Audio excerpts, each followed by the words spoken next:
இந்த காலத்துல பசங்கள்லாம் அம்மாட்ட வந்து ஐ லவ் யூன்னு சொல்லுதா இல்லையா? நமக்கெல்லாம் பழக்கம் இல்லை. எங்க அம்மாட்டில் நான் சொன்ன சிச்சி கெட்ட வார்த்தை பேசாதம்மா, அப்படித்தானே சொல்லுவாங்க. அந்த ஜெனரேஷன்ல அப்படித்தானே, ஐயோ கெட்ட வார்த்தை. ஆனா இப்ப எல்லாம் சொல்றேன், நகரத்துல ரொம்ப அதிகமா சொல்றாங்க ஐ லவ் யூ மாம். 5 வயசுல ஒரு பையன் வந்து சொன்னான் ஐ லவ் யூ மாம்.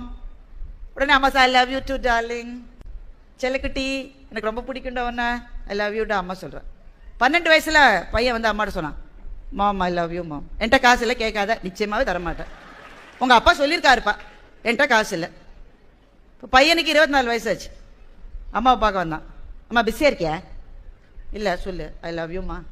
அந்த பொண்ணு சரியில்லைப்பா, நேற்றுக்கு கூட்டிகிட்டு வந்தேன், அந்த பொண்ணு தானே, அந்த பொண்ணு சரியில்லை, அவள் குடும்பத்துக்கு ஆகவே மாட்டா. இப்போ பையனுக்கு 32 வயசாச்சு. அம்மாவை பார்க்க வந்திருக்கான். ரொம்ப நேரம் அப்படியே உட்காந்துருக்கான். ஐ லவ் யூம்மா. நான் தான் அப்பவே சொன்னேன், அந்த பொண்ணு விளங்க மாட்டா, குடும்பத்துக்கு